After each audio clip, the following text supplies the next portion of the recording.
Our second presentation here is from Kathy Chen. She is a senior staff design verification engineer at Synaptics.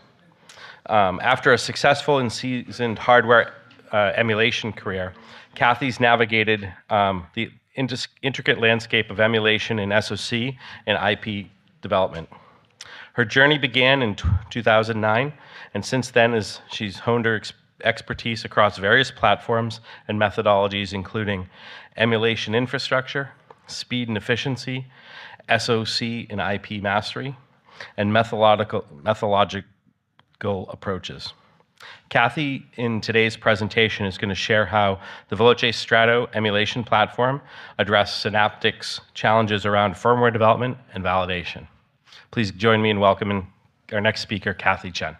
Thank you everyone for joining us today. I appreciate Siemens giving me the opportunity to share my experience with emulation. I bet most of us here is doing emulation. Okay, I'll just share what we learned, what we been through, and then hopefully it's helpful for people coming today. Thank you. So let's go through our next slide. Yes. I come from Synaptics. I think for the people here who doesn't know Synaptics, because we're not a big company here. For people who don't know Synaptics, we've been headquartered in San Jose.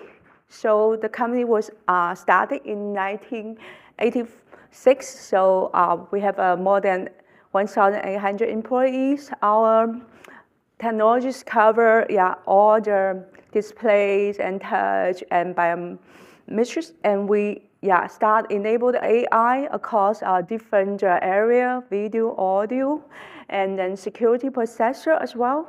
So we have different product sector in IoT, and PC, and mobile. So basically what you see, the touch, what you hear, what you see, that's all we cover in our product line. So though we're small, but we cover a lot. Everything you, in your daily life, you will see we are there. And we adopted Strato from Mentos. And right now we have 16 AVB from Strato. And so we have usage is from ICE to virtual. So we have, basically we focus on our firmware validation and development. So we recently moved from virtual to virtual mode, and so no more ICE. We mostly doing ICE in our previous project. I'll talk about more why we moved from ICE. Hopefully give people here some idea what we're doing. So we have all the simulation acceleration as well. For most users, possibly you have the TPS mode from Mentor as well. So that's we have all the mode. So our user is not only for the DV and verification simulation, and we have our firmware different team, because as an emulation platform, we see that we want to enable more users across the company from different timeline of the product and different teams, so make a fully benefit of emulation to the company. So we have all the Veloce app, we just talk about, from the DFT, from the ICE, and all the OS and enterprise server virtualizer is provided by Mentor. It gives us a lot of benefit to use emulation, so we appreciate that. And we'll talk about, so our project has been deployed across the globe. As a company, we have different locations. We're located in China, Shanghai, in Europe and US. So we see why we're moving to virtual, because we have a different location support across the globe. As all of you guys know that for some of you, maybe the emulator is on the ASIC side. It's mostly for RTL. And we have that as well. But we found that we want to have a user request from the firmware and driver side. And so they have a lot of requirement for us. So that's one of our challenge from all the different teams. It is, okay, during the ASIC, before tape out, we want to run more complete system level task to verify the bug is not covered by the DV, because for the complete system level test for the DV, the simulation time maybe run days or weeks or months is very challenging. So that is impossible to achieve in a DV environment. And also, because we will cover from before tape out to after tape out, we want to be able to cover some diagnostic test case as well. So when we have the chip back, so we need the diagnostic test case is ready. So, but that is hard to achieve without a good platform. That's another challenge we're facing. And then we have the platform to do the driver and software team as well. It's just like we talk about for building a chip, we not only need RTL team, we need diagnostic team, we also need the software firmware team, because nowadays the ASIC is not only on the hardware side. For a complete product, you need the software as well, and the driver and firmware all enabled to build up a successful product to the company, to the market. So we get the requirement from our firmware driver team. They need to have a platform, and they want to be able to start their work as soon as possible before the chip come back. So this is another challenge we're really facing. I think that also is I will focus today how to enable those teams. And because of the current environment we used to have, we don't have the flexibility and visibility for the legacy platform, just like FPGA. You may not have the visibility to see when you debug, how you can see the full signal and how you can assess easily without you go to the lab, and how you can build them on time before you can assess the platform beforehand as well. So I think we have a lot of these limited capability and visibility and debug accessible. So we are facing in our platform before. So that's why we are using emulation. Actually, is heavily in all our product line, all the different chip, all different BU. We do the full SoC verification with emulation. So not only IP, but we do the chip level verification with our emulation. And also we have the firmware that can start wherever we have the RTL ready, so they can jump in, start their firmware and driver development. And also lots of time for the firmware team, driver team, they need the full CPU access. For the people doing the firmware driver development, also you know whenever your test hand, what should you do? You need to see where's the CPU it is, where's the PC it is. Yeah, which instruction in hand. So we want to give our user the full CPU accessibility. That's something we need to consider, especially you supporting the driver firmware team. So that's another consideration we consider. Yeah, and also integration test is not only the CPU, how we integrate the whole system level, how we build up all the required peripheral and whatever tool they need and interface they need. So we want to build up a complete environment, just like the real board, but it's not after your chip come back. So this is why we need integration and for the testing. So this is our emulation goal for our company.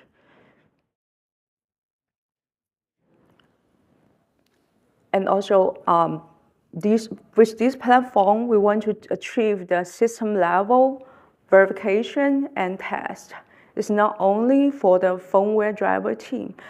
While they develop their test case and the verification, they help us catch bugs as well. Those bugs you cannot catch in the DV or simple environment. So they really smooth our chip bring up and our chip successfully tape out, reduce the ECO a lot. We see that, emulation, that's really benefit us. Let's go to, we talk about we have emulation, and actually we have been using emulation in ICE mode for a long time. But because now a lot of you also facing the same thing, we have more projects coming, and different BU, a different chip. They have different requirement and different interface. And also their timelines different, their location is different. So how we can build a platform emulation infrastructure scalable. So we don't have with ISMO, we may limit each user with limited setup because they may have dedicated interface. So the scalability is become issues for us as we grow in more and more projects and different sector. You see, we cover from IoT to mobile, to PC, all different sector projects. How we can overcome the scalability? These issues become more and more important for us. And how we support our customer from different project, different time zone, different location. Because most of company these days, we have a team from different Europe, Asia, and US, and different location. How we can enable them to access, and but also with the unified infrastructure. So you don't need to change, okay, this one is only this setup or this computer they can use. So it's the access, how to enable the access to a different project is another key aspect for us to consider. And we see that because the project is growing, our user is growing as well, especially we now enable the firmware driver team. There are more teams coming. People can cover firmware driver, some on IP, and some BIOS, and some book, ROM, some is the driver. So all the different users, we need more setup and more available resource. Then the cost is something we need to consider. Are we going to buy more iShelf? Or are we going to maintain more hardware, more PC? That's cost we need to consider across the company. So many projects, so cost and how to maintain the hardware. And now our lab has more requirement. Now we will run out of power supply because we have so many servers, so many PC. IT get involved. IT say, okay, now you need to give me the planning. How many PC you need, how many server you need, how many power supply AC you need. This is all the cost consideration raised up from the team when we build out our emulation infrastructure to support company growth. This is the area, it's become another question and issues for us. And how we do the debug capability with the ISMO, we see that, okay, you may bring your baby scope into the lab to test the interface, but it sometimes become invisible for the team. It's not in your local office. How you can debug the interface. So it's something, we need to overcome as well. So that's all these factors should driven us to move to virtual solution today. Because with the virtual, we work with Mentor. We see that Mentor has the virtual solutions. I will focus on the one we use, recently, later. But with the virtual solution, we no more need to maintain our lab. We don't need all the cable wiring, all the iShelf, and all those split bridge anymore. And so that reduces us a lot of cost to expansion our user, expansion our emulator, and support all the different project team. And because it's all virtual, so all the dedicated setup used to be for dedicated project, now more we break the barrier. So we have all the flexibility, wherever the setup is free, different project team, they can jump in, no matter what different database are using, but they can share the same setup. And that means they have more emulator resource to share right now. Or maybe you have a 2 setup only for project. Now they can have a 10 setup at the same time, or more setup for the user to use. So it really bring a flexibility for different user and different projects. So that's, we consider moving to virtual. Oh, I think this slide. I think we covered these slides already. Now we will talk about how the virtual solution is really implemented in our company, and hopefully give you guys some share our experience. I think this is commonly the SoC structure. So we have the CPU and we have a different core, because these days the CPU is the design getting so complicated. We have multiple core and from different serials. They all need to be bring up and debug. And we have the fabric and we have memory. And we have different interface. We need the JTAG as well. We need a USB host, different host interface. I just give some example here. So we have been exploring with Mentor. Of course, there's more interface according to the project needs, and the design. So we have been with Siemens. We're using their not only the vProbe and for the JTAG interface, and then we have the USB and I2C and different host interface and all the memory. If you're interested in all the VLab and vProbe and the transactor, I think you guys can get from Siemens all their support resource. But this is a very simple demonstration how we connect through the virtual solution. So let me go deeper. Let's jump deeper inside. So it's one of the usage we have found with Mentor has been using successfully in our project. So we have the vProbe, basically it's a virtual JTAG interface connect to our Strato. And then we have open OCD interface for the software people, firmware driver people. Open OCD is very commonly used JTAG debugger software. It's open source, it's free, and you get all the support online as well. So this has been our driver team, our firmware team has been using this solution, this flow in many projects inside our company. So when they build, when the emulator is up, and so you have the virtual JTAG connect to OpenOCD. So for them, so now they are ready to see is the CPU alive or not, right? If the CPU hang, now they have the full debug capability to see is any issues is with their boot code or their driver or this configuration issues. And so once they resolve the issue, so we will have our chip up, and they can develop the boot run as well. So they have full debug capability to see what's doing wrong with the boot run. So they will just enable our boot run team to bring up their boot run code. And after that is done, so they can enable other firmware driver team to develop their own test case. So the boot run will enable the virtual UR. Virtual UR, it is also a solution from Siemens. It's help our team to debug a lot, to test their case. So they can either download through the boot run or go through the UR and to do their driver and firmware development and test case. So this is has been used across our firmware team, driver team, boot run team, and our diagnostic a lot. So in our company, so we have been using smoothly on this flow. So the performance-wise, some people were thinking, okay, it's virtual, it's not the real speed. We'll be slowed down a lot. So far, we see our user is they're satisfied with the performance and the result. They help to catch the bug. So this is the flow we've been using. So with this virtual solution, especially virtual, the vProbe is virtual JTAG. So our different projects, they can start their driver, firmware, and diagnostic test case development. Whenever RTL is ready, so there's no need to wait for the chip back. And because of the OpenOCD support is flexible, you can configure different CPU, different core.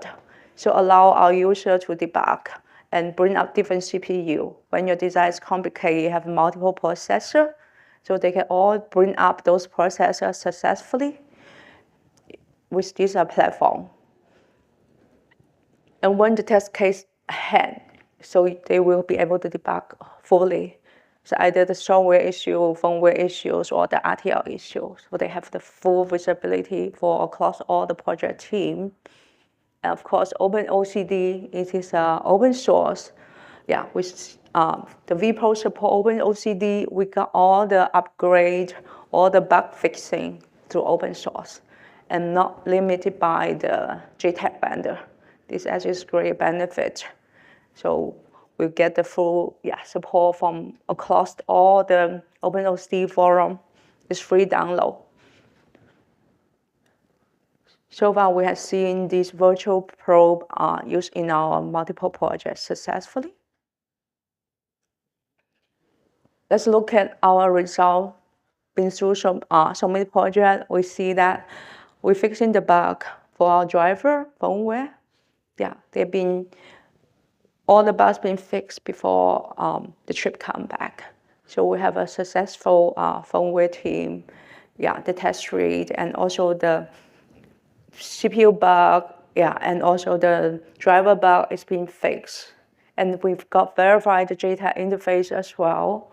And another thing, we've seen that after our silicon come back, our bring up the chip, because all the diagnostic test field has been tested and verified.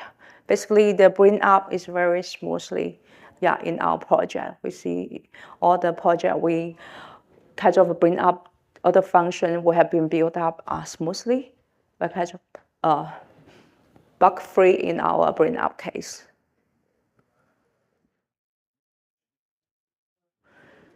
So with the Virtual Pro and the virtual solution from Mentor, so we've seen the benefit from different platform and different project, and so we have been continue using this for our different team, our different project, and with the virtual UR to enable the debug capability, it's been we'll continue using this solution as well.